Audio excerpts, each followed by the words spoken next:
Welcome to Retire with Purpose, a show specifically designed to help you maximize your financial confidence in retirement. Casey Weed is the CEO and Chief Visionary of Howard Bailey Financial, a certified financial planner and Wall Street Journal best-selling author. He's your host on Retire with Purpose. Hey, I'm Casey Weed, and we believe in retirement strategies that are driven by meaning and purpose. Join us this week and every week as we discuss planning for your best retirement, pinpointing your purpose, building a rock-solid financial plan, and unpacking trending topics that could impact your financial future. Welcome to the show. Welcome to Retire with Purpose, the science of retiring with confidence, the art of living with purpose. This is your host, Casey Weed. Joining me, my good friend and co-host, Marshall Johnson, here with me. Hey, hey. And we are here to discuss retirement with you. So if you're at retirement, in retirement, near retirement, or you're just seeking that coveted job optional status, you have found yourself a home. We're going to have a wide-ranging discussion today, kicking it off with a decade-by-decade guide to retirement planning. We're going to discuss gold as a safe haven, what a diversified retirement portfolio really should look like. We're also going to hit on a great article from Bloomberg, What If Stocks Don't Always Go Up?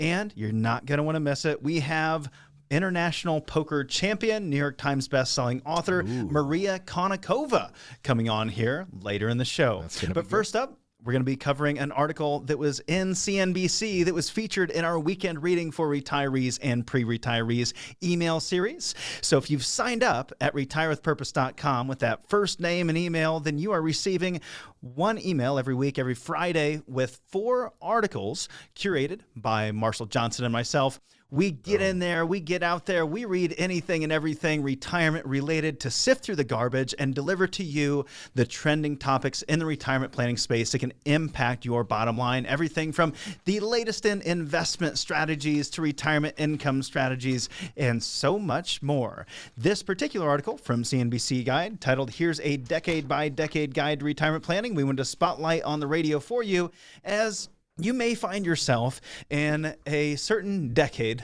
of life. Yeah. And you're wondering, well, what does this decade mean for my bottom line? Where should my focus be during this time of my life? And this guide gave us a fair roadmap or a good starting ground with some rules of thumb that I think we should consider. Yeah, I love the opening line of this introduction. It says, saving for retirement is the gnarliest of delayed gratification challenges. It is. I will. It really is. I'll never forget. So I was probably, I was in my mid-20s at the time. I had a friend that was in his early 40s, and I knew that he didn't save money. He never saved anything. Sure. And I saved as much as I possibly could. He was always poking fun and making fun of me for being as frugal as I was and not buying things that I knew I could. I was always doing this delayed gratification thing that I was taught as a little kid. Yeah. You know, I was always trying to put off things because I knew there was something bigger and better down the line. And he said, you know, I'm probably not even going to make it to retirement. And if I do, how am I going to be able to enjoy it then? I want to enjoy it now when I'm in my 40s. Or when I'm in my 30s. And I thought, well, that is so short-sighted. I'm just waiting for you to be that person that shows up my doorsteps when you're 65 and goes, hey, can you figure out how I can retire? I've got $1,000. Yeah, exactly. Well, you know, to be fair, our brains aren't hardwired that way. Our brains are not hardwired to delay gratification, to put off what we know we can have today for 30, 40, 50 years. Well, it is a sign of maturity. And so we try to instill this with our kids and the way that we build their savings. Yeah. So we have a small allowance, you know, for their age. It's their age plus one per week. So a 5-year-old's getting $6 a week. And then he has 3 jars. He has a spend jar. Spend it on whatever you want. Go out, buy some Twizzlers. And then he has his share jar. So every year, you know, around this time of the year, we're going to go out and we're going to give back in some way. And he's going to participate in that.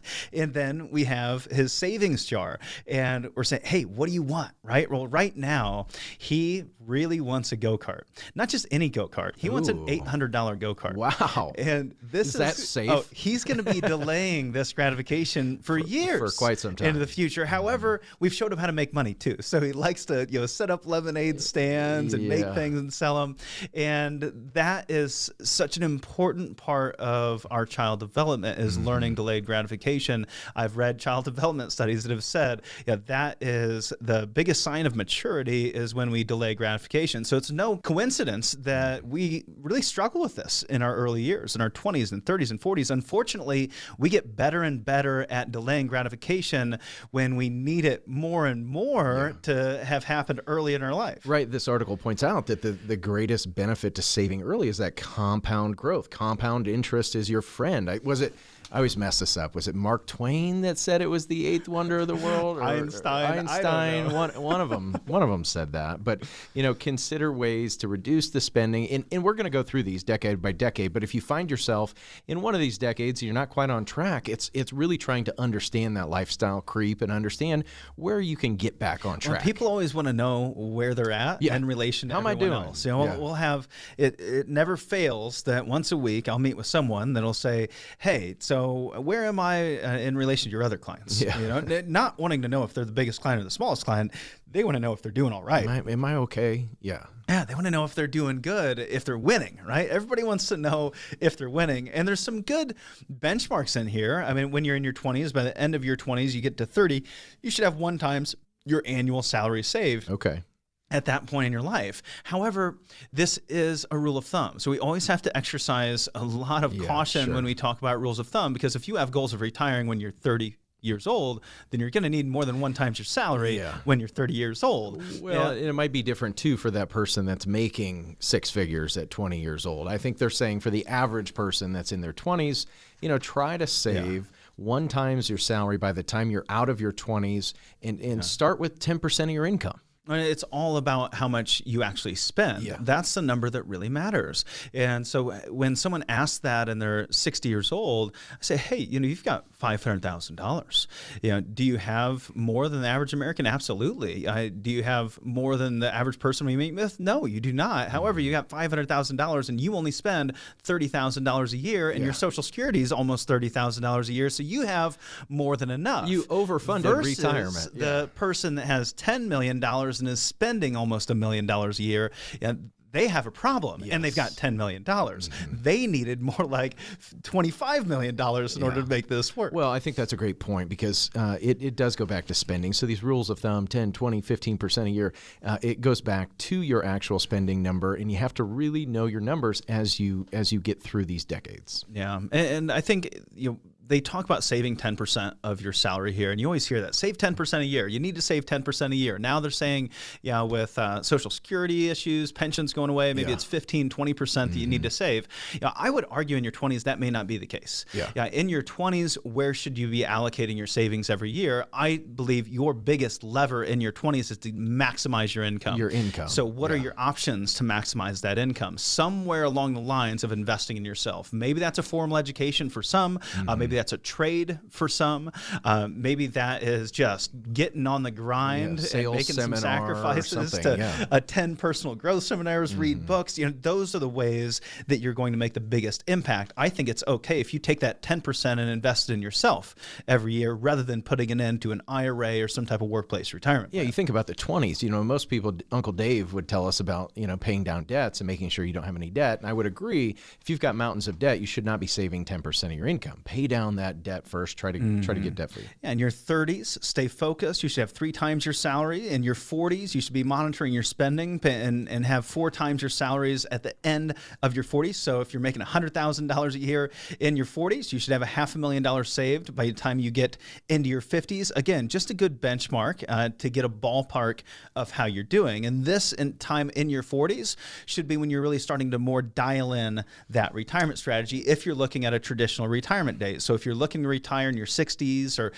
somewhere along those lines, this is a time for you to really start dialing in and putting together a plan.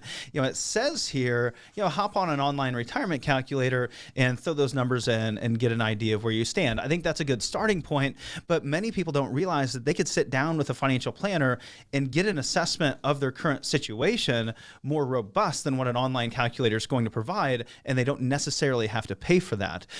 In our firm, firm, our brand DNA says, we know we can't work with everyone, but we can help everyone. Yeah, we just had someone that was here this past week, 45 years old. It doesn't have anything saved for retirement, but they want to know how they get started. We sat down with them for an hour and got them on the right track. We know that that's an investment in ourselves in multiple ways. We know that that goodwill, it goes along the lines of this, right? Life gives to the giver and takes from the taker. And we know if we continue to give, we will receive. And that individual that we took care of in their 40s, they're going to come back when they're in their 50s and 60s. They're going to tell their friends and family about us. That is something I don't think you should have to pay for. You shouldn't have to sit down with an advisor and pay $1,000 for some financial plan when you're really just looking for the basics, say, at that time in your life. Yeah, absolutely. They give some good tips along the way, like not tapping into, if you lose a job and you're out of work for a little bit, try not to tap into the savings that you've already put in these 401ks. Be aware in your 40s. That's when we see a lot of lifestyle creep. And your income's a little bit higher. Maybe the kids are outside of some of those expensive kid years. Be mindful of that lifestyle creep, I think, is a big one.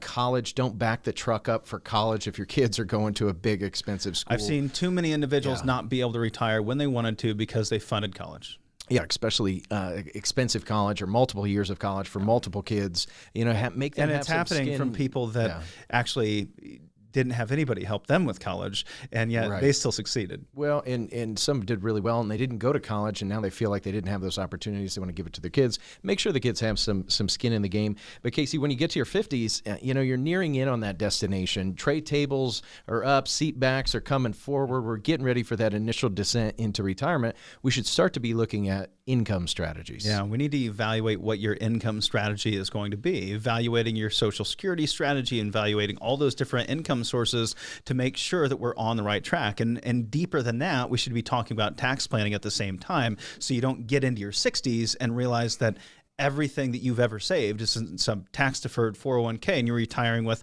a whole nother loan. You paid off your mortgage, but now you owe Uncle Sam on one of your largest retirement assets. In your 60s, you're saying, how much should I have saved? The article goes to share about 10 times your salary at that point in your time.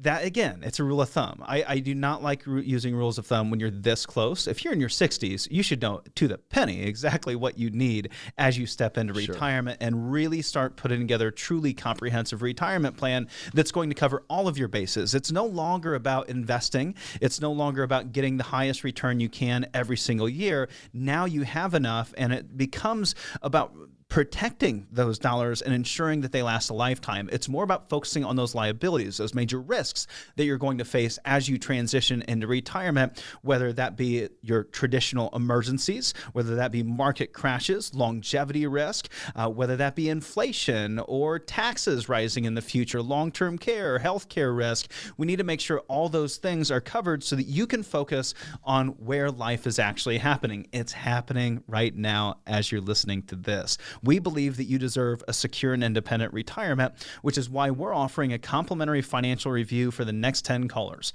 Meet with an independent financial advisor on our team, either in person or through a video meeting from the comfort of your home, and we'll help you determine how prepared you are to handle retirement pitfalls like inflation, healthcare emergencies, stock market crashes, and taxation. In short, we'll take the guesswork out of financial planning for you. It can take just 30 minutes. You don't even have to leave your home, or you can meet with us in the privacy of our office. So for the next 10 callers that call right now at 866-482-9559, a comprehensive financial review at no obligation. 866-482-9559. We'll be right back after the short break with questions from you. You're listening to Retire with Purpose, hosted by Casey Weed and Marshall Johnson.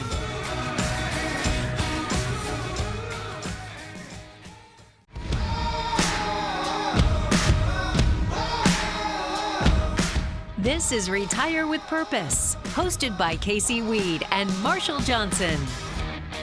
Welcome back to Retire with Purpose, the science of retiring with confidence, the art of living with purpose. This is your host, Casey Weed. Joining me, my good friend and co-host, Marshall Johnson, here with me to answer questions from you. So if you have questions, we have answers. Just go on over to retirewithpurpose.com. In the bottom right-hand corner of the screen, it says, Ask Casey a question. That's legit. Type your question in, retirewithpurpose.com. Drop it right there in the box. We'll get you an answer. And if you'd like that question to be featured on the show, We'll do it right here for you, like we did for Brian in Marion, Indiana. Brian says, why is gold considered a safe haven when in and of itself it generates no asset growth or revenue stream? Brian, that is a great question.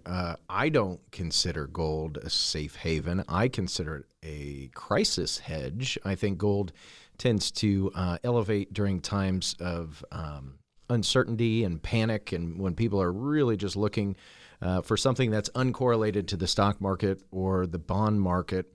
That's where you're going to find some, I guess, safe haven, if you will. I mean, it is a safe haven, right? Well, I mean, you said you don't consider it a safe haven. I want to understand.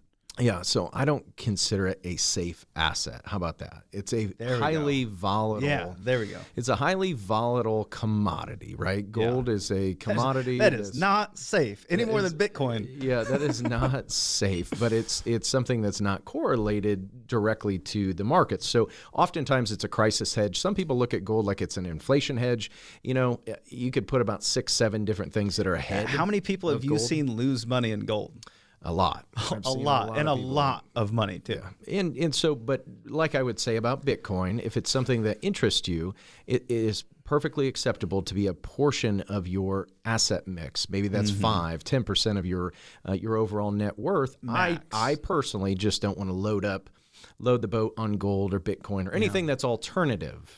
I don't own any physical gold. Well, I have a couple coins, right? They were handed down, but that's it. As far as physical gold goes, I've got some gold ETF exposure. That's just diversification, as you said, you know, in some of my investment allocations. But I'm not a big fan of gold, especially I think most people are buying gold because they say, hey, yeah, the world's going to hell in a handbasket. Yeah, and it's a crisis. You know, if that's the case, you know, I'm more of an ammo owner, right? Guns, Go ahead, give me 1,000 give me an rounds, give me 10,000 rounds. I saw this drum the other day of it was I think it was 15,000 rounds of 223, and it was $7,000. And I thought, boy, if it came down to the 15,000 rounds of 223 or the $7,000 gold bar over here, I'm taking the ammo. Yeah, I take the ammo all day. I get to have fun with it too, rather than it just sitting around. You know, gold makes a really good gift for a spouse. You get some equity out of it in that relationship. Equity, But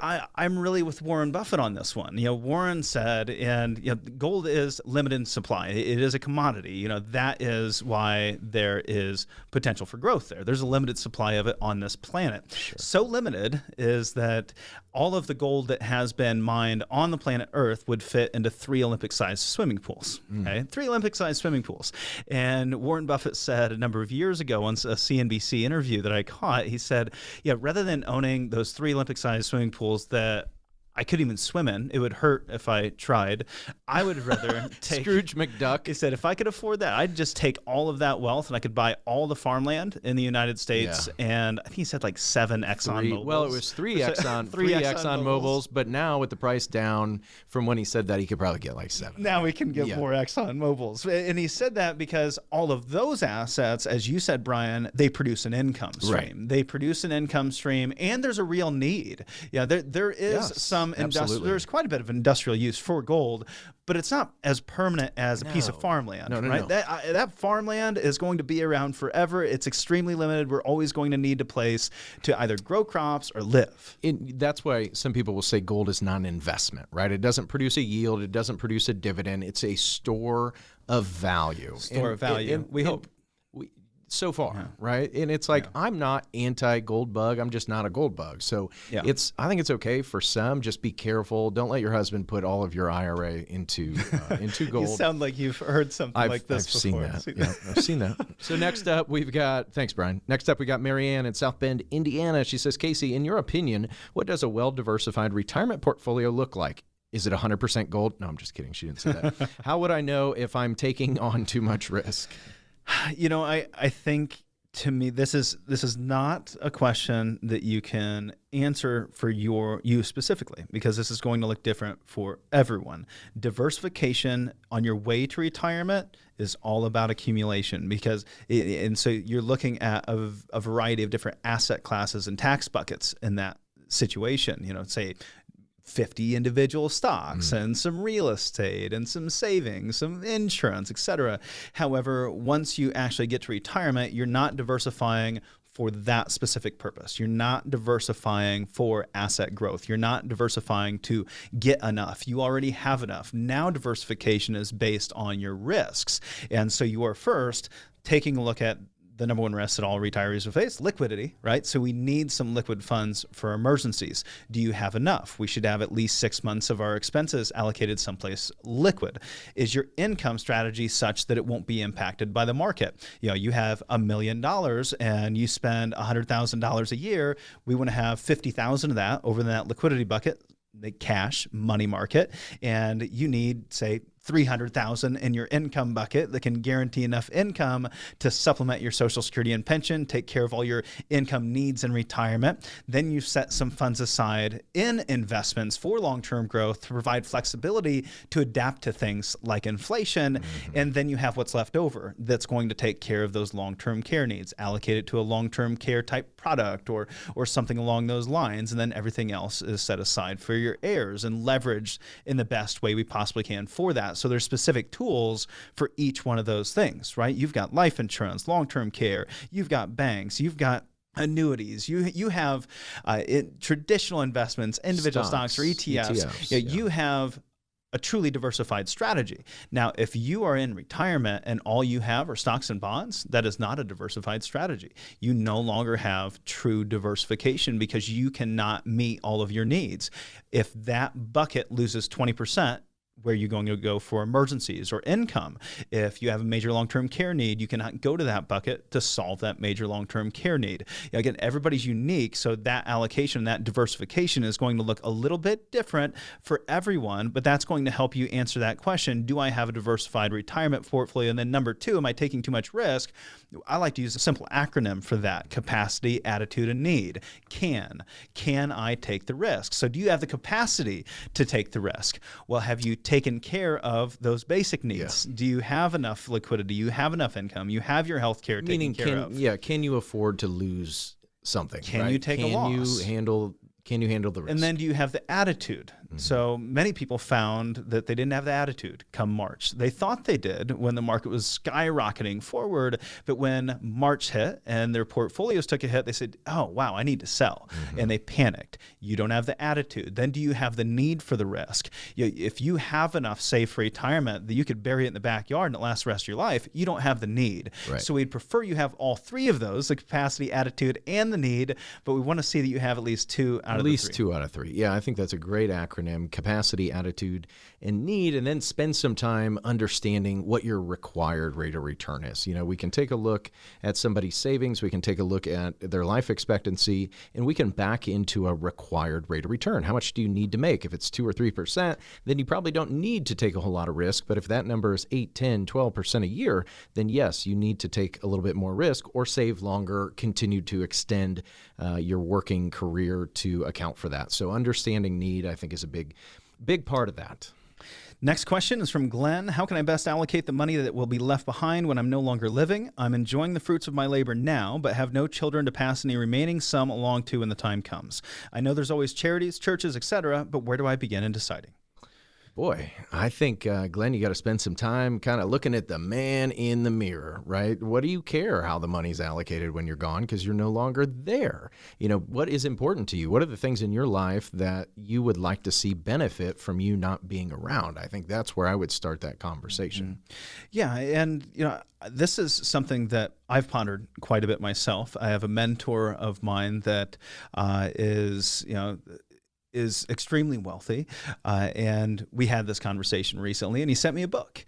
So if you are a religious man, I would encourage you to check out the book God and Money: How We Discovered True Riches at Harvard Business School. I'll say I'm just getting into that, but I have a lot of respect for the individual that sent me that book. So I'd strongly recommend you check that book out if you are a Christian. You can also check out a podcast that we're getting ready to release here in a couple weeks with Phil Kubetta, who is the advisor of philanthropy, or the philanthropy chair at the American College. He runs the CAP program, which is a designation for advisors that are working with people through charities. And I would encourage you to maybe even check out the Community Foundation. I found your local community foundation to be a great resource to help guide you in the right direction, especially for those individuals that don't have children. They can help set up structures that operate much like a more expensive family foundation, like an endowment. however, with much less cost. And you don't have to worry about having children, say, to run that foundation moving forward. So I'd encourage you to check out your local community foundation and act now. Someone that's in this situation has the opportunity to pay so much less in taxes if they make this decision sooner rather than later, and you don't have to make it in whole. You could use things like donor advised funds to make your charitable contributions year over year and do it in a lump sum, dole it out over years. Get some tax benefits. There's charitable remainder trusts, which I have found incredibly helpful for individuals in your situation, where you get income for the rest of your life, and then whatever's left in the trust passes on to charity when you pass away, but you get a tax deduction today that you can use against your taxable income. So you've got some great opportunities out there, Glenn. I hope you check out that podcast, and I hope you find what you're looking for. If you have questions like Brian, Marianne, Glenn, then please go to retirewithpurpose.com, throw your question right in there, and we will get you an answer. If you're ready to get a personalized answer to that unique question of yours, we're offering a complimentary financial review for the next 10 callers right now. You'll meet with an independent financial advisor from our team, either in person or through a video meeting from the comfort of your home, and we'll help you determine how prepared you are to handle retirement pitfalls like inflation, healthcare emergencies, stock market crashes, and taxation. In short, we're here to take the guesswork out of financial planning for you. It can take just 30 minutes. You don't even have to leave your home, or you can meet with us in the privacy of our office. So for the next 10 callers to call right now, 866-482-9559, a comprehensive financial review at no obligation. 866-482-9559. After this short break, international poker champion Maria Konnikova. You're listening to Retire with Purpose, hosted by Casey Weed and Marshall Johnson.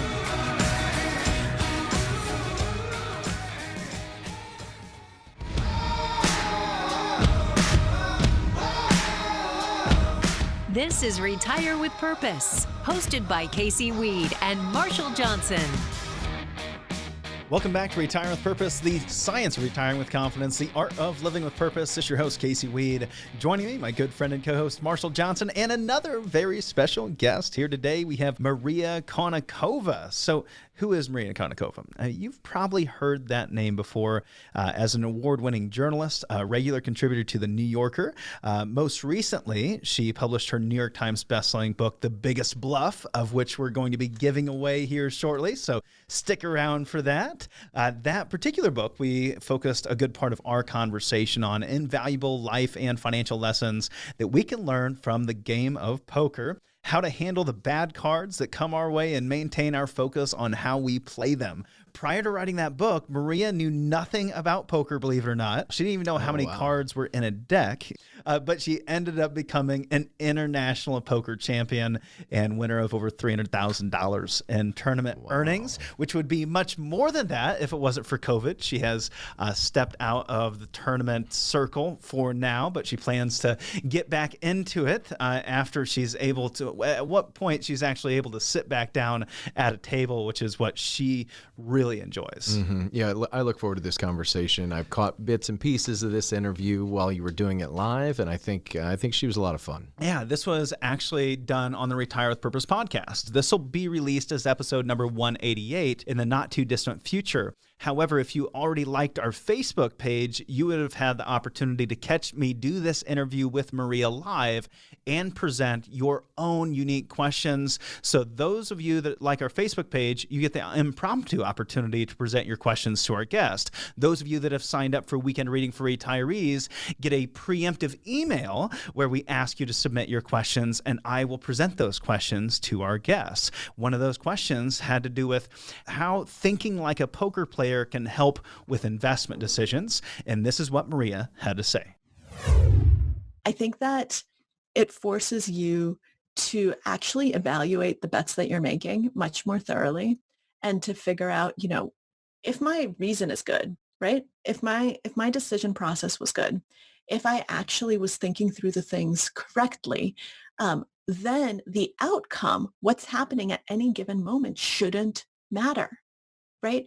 If I'm still sure of my thesis, if I'm still sure of the elements that were my core elements, then I should not change my decision because of what's happening right now in the markets. That's the equivalent of suffering a bad beat in poker and then saying, oh, I'm never going to do that again. No, you have to do it again and again and again, because if you were a 75% favorite, you're going to lose 25% of the time. And you have to have the stomach to keep going, because that 25% can hurt, and it can happen over and over because probability does not follow a normal distribution.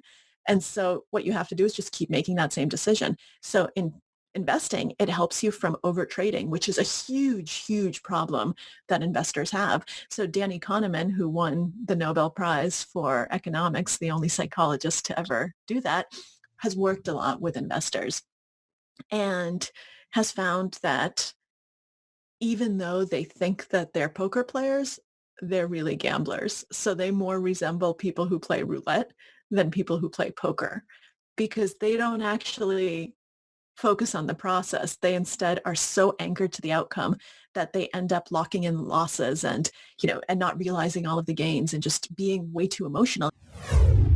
So that last line was why I wanted to feature this and highlight this on the radio show for my interview on the Retire with Purpose podcast with Marina Konokova, because, how many times you hear someone say, oh, I'm an investor, when really they're gamblers, right? They are not investors. They're gamblers because they're not following a process. And this took me back to my college days when I was in an investment competition. I win first place in the investment competition and just crushed everyone, right? And I end up with a C. I went, how can I get first place here? And the professor's going to turn around and give me a C. I was irate.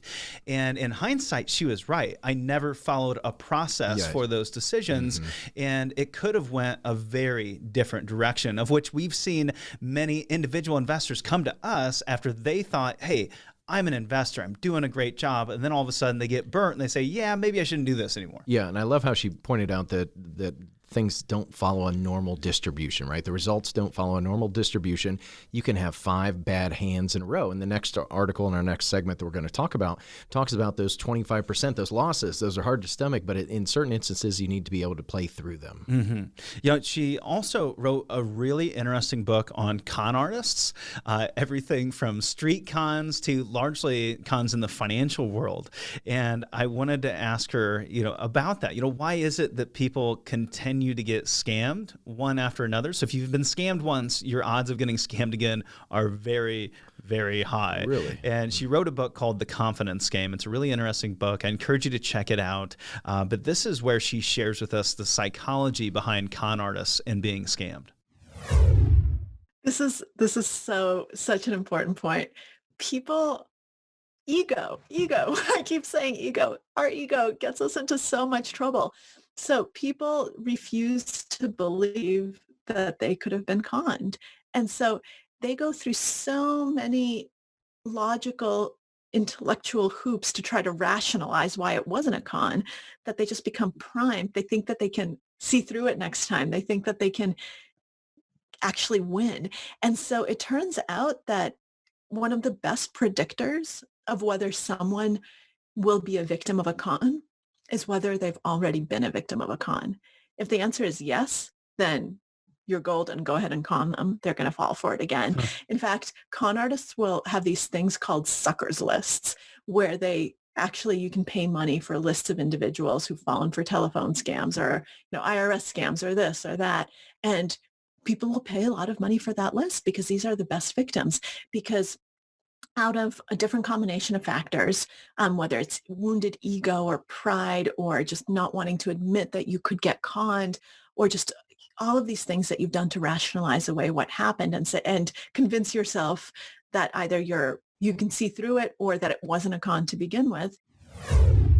Wow. Yeah, that's just one of those pieces of just behavioral bias. And you con yourself too, right? Due to your ego or your pride, you look back on your investment mistakes and you rationalize a way to say, well, I would have never done that. That's not my fault. And you find a way to put blame somewhere else, rather than taking that responsibility, and then you tend to do it again and again and again. You put good money after bad, right? And we see this when people buy a particular stock, they fall in love with that stock, it loses value, and they just keep throwing money at it, and then it goes to zero.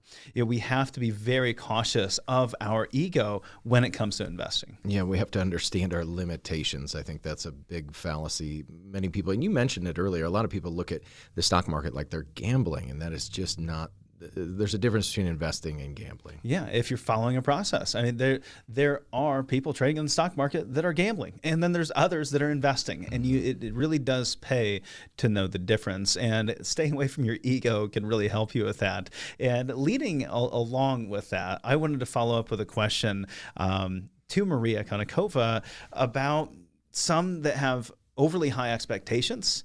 I'll have every once in a while, we'll have someone come in and say, hey, I want 8% a year, but I don't want any risk. They'll say, hey, this guy told me that, he could guarantee me 10% a year. This gal told me she'd guarantee me 7% a year. I saw an ad the other day said that I could get 9% a year. They want these really high fixed rates or really high returns without any risk. And I said, what would you say to someone that comes in and says, I want a guaranteed 8%? You say, look, the reason I'm saying that I can't guarantee this is because nobody can. And actually be prepared. Show them as much data in as compelling a way as you possibly can, and try to explain it without condescending, not being like you're an idiot. Be like, look, here's historically, let's look at the people who've guaranteed 8%. Bernie Madoff, Bernie Madoff, Bernie Madoff, and Bernie Madoff. That's the type of person who can guarantee that type of return. Now let's look at kind of these best funds. Yeah, this one sometimes went way over 8%, but you know what? It had years when it was negative. Actually show them and talk through what you know that they don't know. And then I would also go a step further and say, and anyone who promises you otherwise is lying. And I hope you understand why. And I really do, I have your best interests at heart. If someone ever says I can guarantee you 8% every single year, run away. I followed up with my final question from Maria, which is, hey, one thing you might be interested to know, Maria's husband is in the investment industry. And so I wanted to ask her, what is the most important element one should seek to find in a financial planner? Have someone who listens to you and who listens to your goals, because everyone has different goals when it comes to investing. Is my goal to retire in 10 years? Well, that's a very different investment strategy from, if I'm in my 20s and I have no desire to retire for 40 years, right? I can take much more risk if I'm in my 20s than I can when I'm in my 50s, because bigger risks, bigger rewards, bigger gains. But if I'm someone who has a fixed date, this is when I retire, this is how long I have, all of a sudden, different strategies are going to be effective. And so someone needs to listen to you. There's no one size fits all. And a lot of times advisors don't truly listen because they think they know better than you. So as an advisor, never think you know better than your client what they want. Listen to what they're actually trying to tell you. So I was recently featured on a podcast, The Lifestyle Investor, with my good friend Justin Donald, who just launched his new book, Lifestyle Investor, and just launched his new podcast. And we were having this conversation about risk and things that I have learned over time. When I first got in this business of being a financial planner, delivering financial advice, I thought it was my job to deliver financial advice. That's what I'm supposed to do, tell you what you're supposed to do with your money. And, going through financial education, from financial classes and from my financial degree to going through your CFP courses, your CHFC courses, all of these academic programs, you say, okay, well, I should just be able to take their information on a sheet of paper, plug it in, and I can tell them exactly what they should be doing with their life savings. But everybody's different. Everybody thinks differently about their life savings. My dad is one of those who I talked to about an investment opportunity not long ago, and he said, yeah, I could make more, but just make me 4%. And I'll be okay. He should be, by the textbook, taking some risk with his life savings. However, he just chooses to not do that because it gives him peace of mind. And he's at a stage in his life where he says, I don't need any more. I just need to not lose it. So just give me a decent rate of return and everything will be okay. So everybody is unique. If you're interested in listening to more of our conversation with Marina Konokova, I would encourage you check out retirewithpurpose.com, where you'll be able to listen to the full-length podcast episode. That'll be episode number 188 when it's released. You can catch it now on our Facebook page, Howard Bailey Financial. And we have a special offer for you. We partnered up with Marina Konnikova to offer her New York Times bestselling book, The Biggest Bluff: How I Learned to Pay Attention, Master Myself, and Win. If you found Maria's discussion here insightful and want to dip a little bit deeper, this book walks you through her journey to becoming an international poker champion and how the concept of skill, luck, and chance in the game of poker can also teach us many lessons in everyday life and investing. Maria generously sent over a box of books to us, and we're going to be giving them away until they're all gone. So call right now at 866-482-9559, 866-482-9559 to claim your complimentary copy of The Biggest Bluff by Maria Konnikova. Next up, what if stocks don't always go up? First-time callers are eligible to receive one in-stock book per request. Limit one book per week per household, up to 3 books per calendar year. See full terms at howardbailey.com/terms. You're listening to Retire with Purpose, hosted by Casey Weed and Marshall Johnson.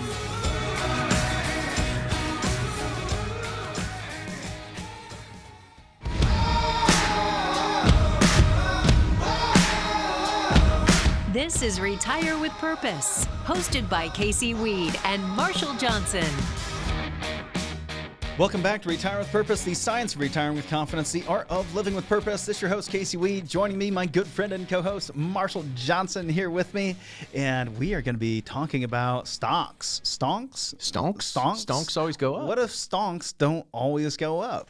This is an article that came from our weekend reading for retirees email series. You can go to retirewithpurpose.com and sign up. While you're there, check out the full-length podcast we did on this article. So we did a full-length podcast where we go a little bit deeper than we're able to go here on the radio show. Just click the podcast tab, and that'll be one of the more recent podcasts that are out there. So what if stocks don't always go up? This is, it says advice for millennials. The U.S. stock market could be headed for a lost decade. Here's what to do. I don't know why. I mean, honestly, I don't know why this is directed towards millennials. I think millennials are probably in the best position of anyone to be able to go through a lost decade in stonks. But I think we do have to question the reality of stocks only going up, right? Stocks only go up, stocks only go up, and stocks never go down. Stocks always come back. That can be extremely dangerous advice, particularly not for millennials, particularly for someone that's retired. Yeah, well, and I think he references millennials because he starts talking about sports blogger turned day trader Dave Portnoy of Barstool fame, who famously here over the quarantine, over the summer, he was locked down, couldn't do anything, so he turned to day trading, and then he live streamed it like the whole day long. Like, this is a guy who creates content, and when the whole world was shut down, he had to find a new way to be entertaining and create content, so he started day trading. And it was like, from that point going on, the market went on a raging, recovery. And he made the famous quote, stonks only go up. And he's right. In the short term, millennials, if they started saving it, and think about Robinhood and all the apps and all the stimulus, all the stimulus from the CARES Act, a ton of it went into the market. If you've only been paying attention or you've only started investing since 2009, it does feel like the stock market only goes up. It can never go down. It just continues to go up year after year. And that's something called recency bias. Mm-hmm. What's happened most recently tends to be what you expect to happen next and in the future. However, that's not always the case. We know that's not always the case. We've faced decades on end where the stock market has not gone up over time. You have to challenge that belief. One of the things that we often talk about, and you often hear, in the financial media, hey, the stock market averages 8% or 10% or 6%. Mm-hmm. Those averages do have an origin. The stock market's averaged between 6 and 10% over the last 100 years. Okay, the last 100 years, it's averaged 6 to 10%. It just depends on if you're looking at a 10-year rolling period, a 30-year rolling period, and they have to be rolling periods because there have been periods of time, decades even, where the stock market has not returned anything to investors over those extended periods of time. And that can be incredibly painful. The stock market does not make 6-10% linearly. It is and has been a bit of a roller coaster ride. However, you could have just been throwing darts like a monkey at the Wall Street Journal over the last decade and done pretty darn good. Yeah, I think like Dave even did. You know, he got his Scrabble letters out and he just started mixing letters up, and he was investing in those stocks. And for a while there, it was working pretty good. But you know, I think it's worth mentioning there was a lost decade, because up until the lost decade, you know, that's what brokers would say. Like, look, put your money in stocks. You might have a few bad years, but you've never had a down decade. And then we had the lost decade. So I think it's worth referencing here that, hey, at some point we may have another lost decade. Well, and the argument made in the article is that we may be close to that, if not already there. By some metrics, stocks today, especially large cap stocks in the United States, are by some metrics the most expensive that they've ever been. And so you have to start asking that question: what if they don't always go up? What's that look like? Yeah, and right now we've had a fantastic period of returns after returns in the U.S. stock market. That might soon be followed by a prolonged hangover. And the standard advice to just put your money in an index fund that tracks the market and forget about it, it might not work so well. And I do feel that a lot of millennials have really bought into that. We've got a lot of bogleheads out there, a lot of individuals in the FIRE movement today. I had one of the critiques of my book, Job Optional.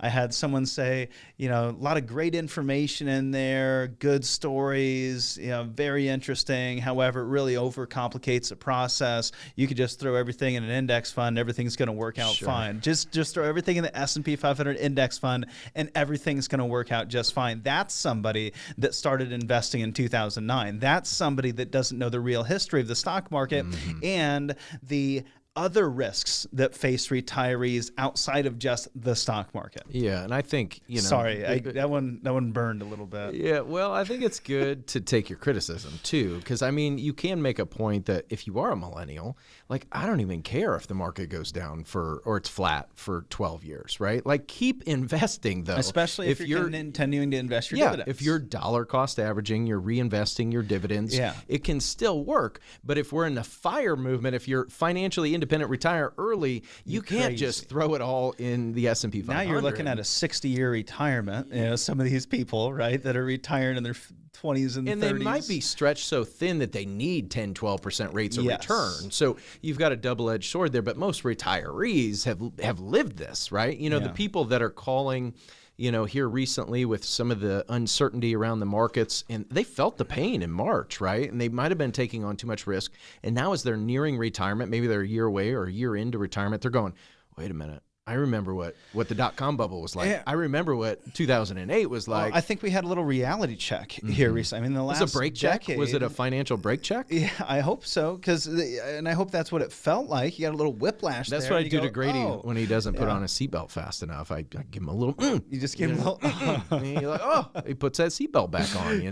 Maybe we shouldn't put that on the air. CPS can be knocking on your door. I mean, we're going like half a mile an hour. Okay, he's not going to hurt himself. That's what I'm saying. You got to give the full details when you tell a story about that. A little context. Crashing up against the dashboard. The S&P 500's returned about 13% a year after reinvesting dividends over the last decade. Even what happened, it's like, so we get hit by the fastest bear market in history. Then we have this fastest recovery in history and we're hitting new highs. It's like, they do always go up. Yeah, it feels like, wow, it always goes up because the Federal Reserve just rode to our rescue here.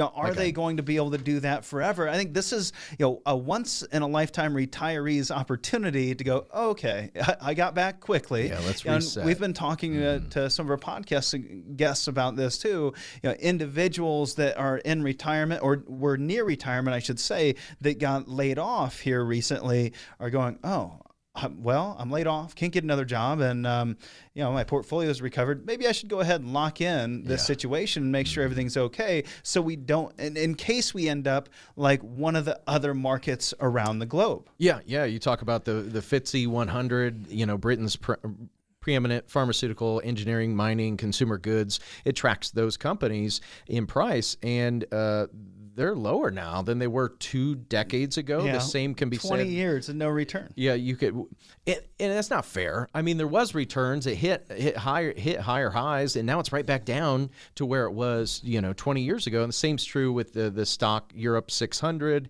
the MISI. You can look at all these. The Nikkei is probably, oh my gosh, the one that is discussed, more than anything else. Japan's stock market index still 40% below its peak in 1989. We're talking 30 years. In what was the problem in Japan? Overspending, aging population.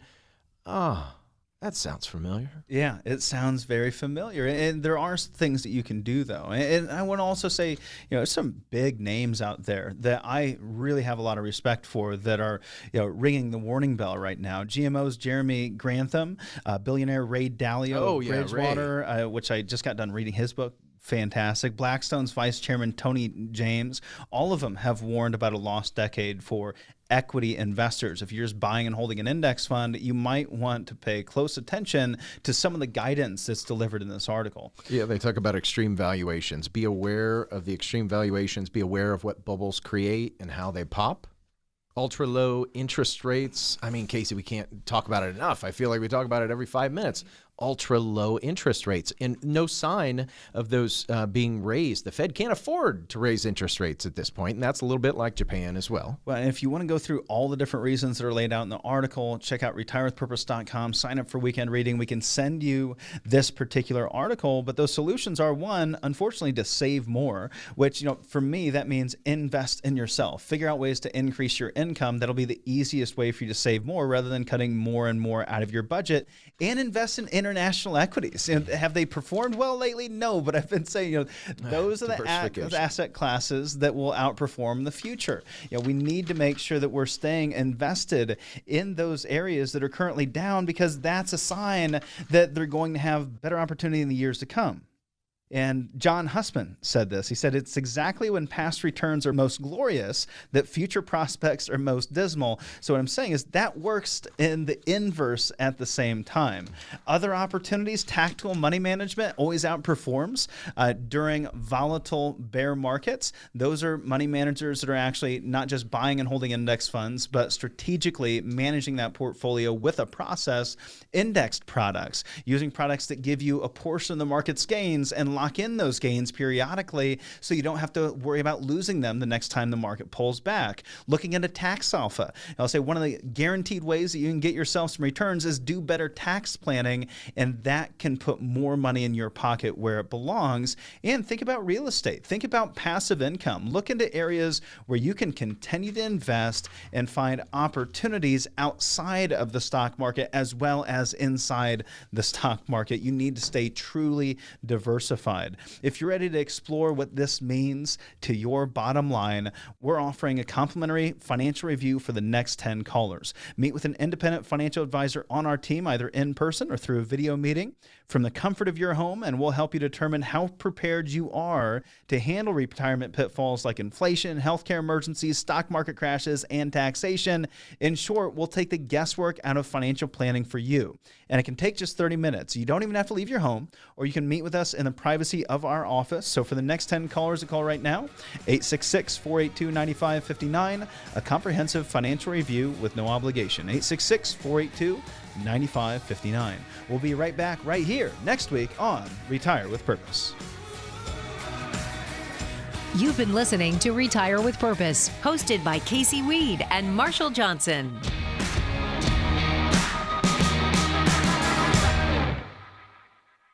Investment advisory services offered through Howard Bailey Securities, LLC, a registered investment advisor. Working with Howard Bailey Securities, LLC cannot guarantee investment success or that specific financial goals will be achieved. Certified Financial Planner Board of Standards, Inc. owns the certification marked CFP and Certified Financial Planner in the U.S., which it awards to individuals who successfully complete CFP Board's initial and ongoing certification requirements. Howard Bailey Financial is a registered trademark of Howard Bailey Financial. All rights reserved. Information is not intended to provide specific legal or tax advice. Howard Bailey Financial nor its advisors are qualified to give tax or legal advice. You are encouraged to consult with your tax or legal professional for guidance on your individual situation. This radio show is a paid placement.